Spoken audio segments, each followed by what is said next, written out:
अर्धापूर सिटीला आलेले आहे आणि बरेच लोक इकडे मला येऊन बोलतायत की तिकडे आपल्या ग्रामीण रुग्णालयात आपली व्यवस्था व्यवस्थित नाही.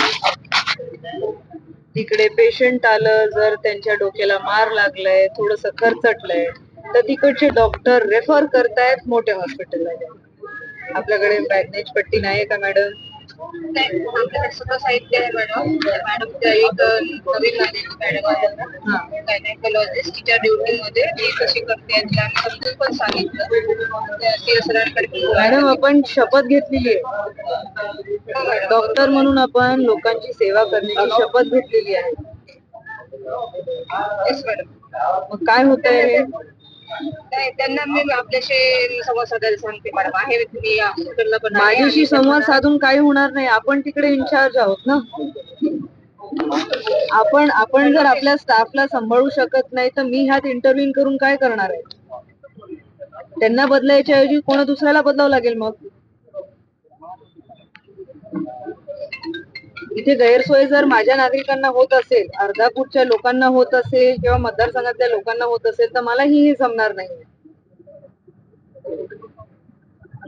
आणि तिकडे असं मला हेही कळालेलं आहे की जे डॉक्टर मॅडम आहे त्यांचे मिस्टर येऊन बसतात, ओपीडी चालवतात, औषधं देतात. हे कितपर्यंत खरं आहे? एका पेशंटच्या अनुषंगाने मी बोलले होते त्यांना, मला कळलंय बरोबर. This is not right. This is not right. तुम्ही डायरेक्ट सस्पेन्शन ऑर्डर काढा. एका पेशंटच्या अनुषंगाने म्हणजे काय? ते डॉक्टर झाले की त्यांचे नवरे डॉक्टर आहेत. नाही, मॅडमच डॉक्टर आहेत. त्यांनी म्हटलं होतं की त्यांना बरं होतं, त्याच्यामुळे माझे मिस्टर माझ्यासोबत रात्रीला होते, मुलं बाळ त्यांचे होते. नाही जमत त्यांना समजून सांगितलेलं मॅडम, वारंवार सांगते आहे. आणि वरिष्ठांना पण याच्याबद्दल मला चौकशी लावावं लागेल. आणि आम्ही सगळं डाटा पण तयार करून ठेवलेला आहे. वरिष्ठांना सगळं कळवते मॅडम, त्यांना नोटीस पण देते आणि वरिष्ठांना कळवते. आणि तिकडे आपला रस्ता पाहिजे हे सगळे म्हणत होते. रस्ता किती किलोमीटर पर्यंत? 300 मीटर आहे.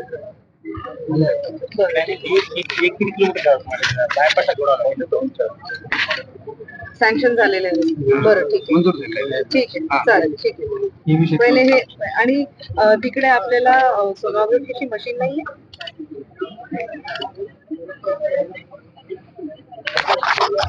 हा, आता तिकडे कंपाऊंडर नाहीये. टेक्निशियन नाही का तिकडे? टेक्निशियन नाही अजूनपर्यंत सोनोग्राफीच्या मशीन साठी? टेक्निशियन नसतं, त्याला डॉक्टरच लागतात, सोनोलॉजिस्ट किंवा गायनेकोलॉजिस्ट नसते ते. पत्र यावं लागते मॅडम. आपण त्यांना पत्र दिलेलं आहे. किती दिवसात होणार आहे?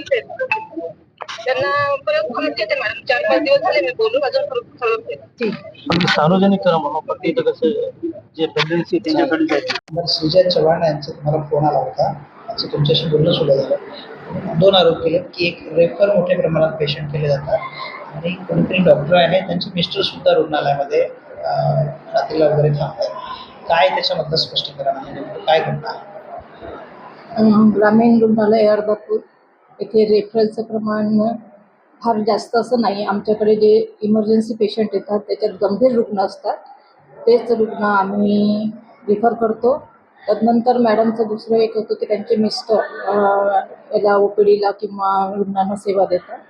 तो एक इन्सिडन्स होता. आमच्याकडे आलेल्या डॉक्टर अन्सारी मॅडम हे गायनेकोलॉजिस्ट आहे आणि त्या नुकत्याच नव्याने रुजू झालेल्या आहेत. या संदर्भात जेव्हा आम्ही माहिती घेतली होती तेव्हा तो रुग्ण अल्कोहोलिक होता आणि मॅडमचं असं म्हणणं होतं की तो आम्हाला स्टिच घेऊ देत नव्हता. आणि सर त्या दिवशी नाईटला मॅडम सोबत होते, कारण त्यांना एक लहान बच्चू पण आहे 6-7 महिन्याचं आणि ते मॅडमशिवाय राहत नाही, त्याच्यामुळे ते त्यांना आम्ही अलाउ केलेलं आहे. तर त्यांनी त्यांची मदत घेतलेली होती. संदर्भ सेवा जास्त होऊ नये यासाठी आम्ही मंथली ऑडिट करत असतो, रेफरल ऑडिट. या अनुषंगाने सुद्धा मी रेफरल ऑडिट तयार केलेले आहे. जे अननेसेसरी अनवॉन्टेड रेफरल आहे त्याच्याबद्दलची ताकीद आम्ही सर्व वैद्यकीय अधिकाऱ्यांना देत असतो, यावेळेस पण देणार आहे. आणि याचा तसा तपशीलवार अहवाल मी वरिष्ठांना कळवते आणि त्यांच्या आदेशानुसार मग पुढील जे काही योग्य कारवाई करता येईल ते आपण करूया. त्यांचे पती डॉक्टर आहेत का? म्हणजे हां, त्यांचे पती चेस्ट फिजिशियन आहे, ते पण शासकीय नोकरीत आहे. भोकर विधानसभा मतदारसंघाचे आमदार श्रीजय चव्हाण यांनी काल ज्या रुग्णालयाच्या अधीक्षकांना फोन लावला होता ग्रामीण रुग्णालयाच्या. त्या रुग्णालयासमोरती आहे ते ग्रामीण रुग्णालय होतं अर्धापूरचं, जिथे विद्या झिने ह्या इथल्या ग्रामीण रुग्णालयाच्या अधीक्षका आहेत आणि त्यांच्याशी त्यांची बातचीत झाली होती.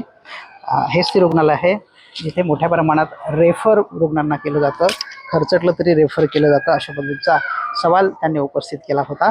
आणि याशिवाय धक्कादायक म्हणजे याच रुग्णालयामध्ये ज्या काही महिला डॉक्टर आहेत त्या महिला डॉक्टरांसोबत त्यांचे पतीसुद्धा इथं रात्रीला थांबतात, अशा स्वरूपाचं सुद्धा त्यांनी आमदारांनी विचारणा केली होती.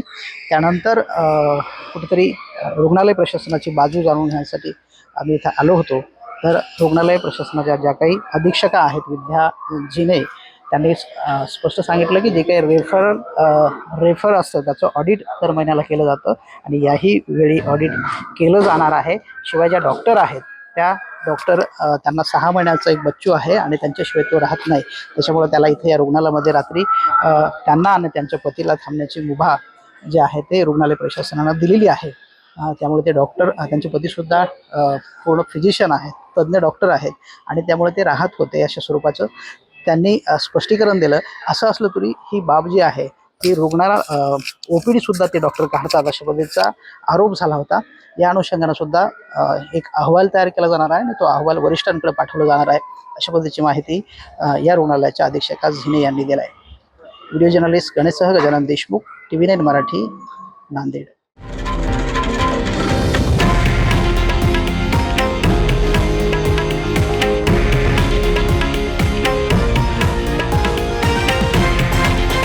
हे आहे देशातील नंबर 1 न्यूज नेटवर्क आणि आपण पाहत आहात TV9 मराठी, एकमेव.